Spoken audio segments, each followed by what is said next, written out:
do not listen to Moses and the prophets. They will not be convinced, even if someone raises from the dead. Every sermon is a little bit different. Sometimes the idea jumps out of the reading nearly fully formed. Other times, trying to articulate the concepts in the reading that linger in prayer is a bit closer to dental work. This week was on the more challenging end, because beyond joking that I got Comrade Sunday based on the content of the lessons and the gospel, I was struggling to form my thoughts into words that made any sense. So I looked back and I read it again. And I found the thread to help lead me to the core of the message I was hearing. Abraham's response to the rich man in today's gospel sent me looking for the messages of Moses and the prophets, but Moses specifically. To be fair, I'm slightly more familiar with the overall message rather than the nuances, and I wanted to know more. In a time when Christianity has splintered into so many different sects, and it feels like we can barely discuss the weather without devolving into debate instead of discussion, I went back to the text. It's the English teacher in me. And I get it a bit more now, because looking through Deuteronomy, which is where you can find the laws of Moses, I hear guidance for how to live in community with each other, how to care for one another, and how to ensure no one lives in poverty. It literally describes the world that I feel called to work toward, that I heard called to me here at St. George's. A world where no one goes hungry, where everyone works with each other to forgive debts, one with a fair and impartial justice system, where accountability matters. Sounds like a lot like the world that Jesus preached. I find it deeply ironic that so many of the loudest voices in our world right now insist that such a society would collapse before it even finished its foundation. It is interesting and curious to hear people vehemently insist that everyone has to earn their own way because nothing in life is free, oftentimes ignoring some of the largest issues that block any upward mobility or that prevent people from even reaching tentative stability. These voices insist generosity and community are handouts that should go to a more deserving private equity manager or billionaire, instead of the person juggling 3 jobs just to make ends meet. These same voices assert that empathy is a sin, and that hate-filled people cannot be talked about in any way other than as a saint in their death. And while this insistence continues, the suffering of more and more and more people also continues. We are told in today's gospel that the rich man is comfortable while Lazarus suffers. That the rich man lives a life of luxury and even potential excess, while Lazarus finds more pity and kindness from the street dogs than from any human. Then in death, we are told Lazarus is lifted up to heaven for eternal comfort and rest, while the rich man is sent to Hades into torment. The rich man begs Abraham for any kind of relief from his own suffering, and when denied, begs for a message to go to his family. I can understand the rich man's impulse to want to send a messenger to his siblings. I mean, Marley's ghost basically does the same thing to Ebenezer Scrooge in A Christmas Carol.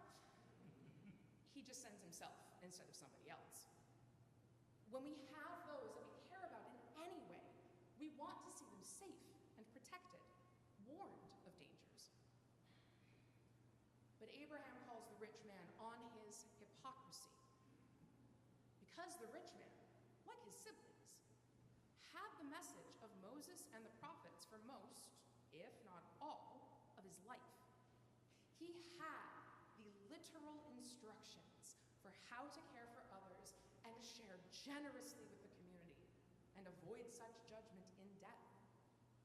If he lived in comfort and luxury, he had the means to share that with others.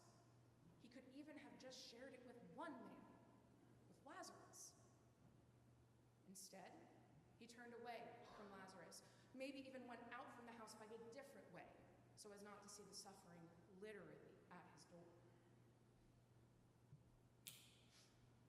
The rich man did not listen to the message while he was alive. So yes, Abraham rightly says, if they do not listen to Moses and the prophets, they will not be convinced when someone rises from the dead.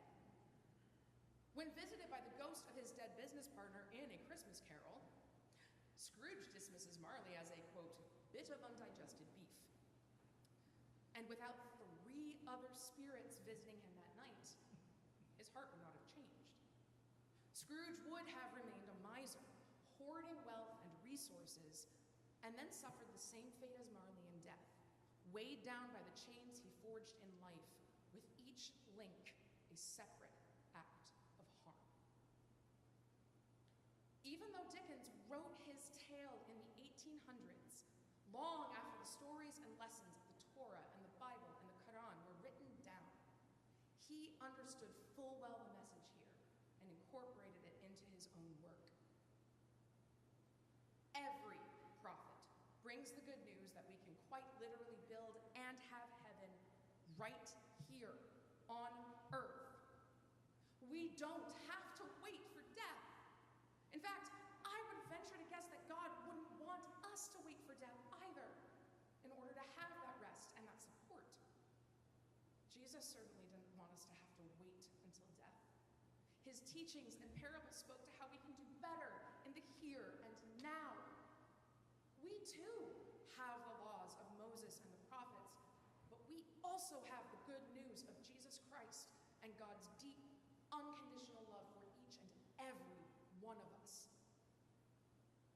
So this week, as we move into October and the stresses of life and the world continue to influence our lives, pick one cause, one thing that you can learn about and give to.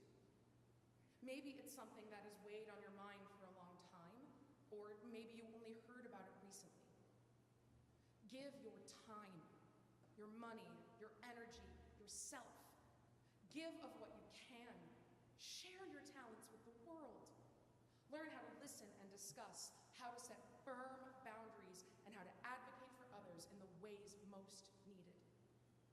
We cannot keep waiting for others to act or for another prophet to come and tell us what to do in order for change to happen.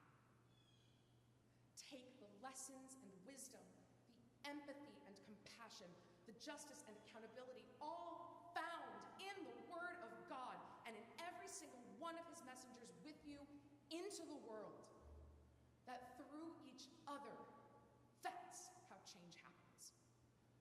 Because it is together that we can build that brighter world where no one is ever alone or hungry or unloved again. We have the laws of Moses and the prophets. We have the word and love of Jesus Christ. Let us listen to their message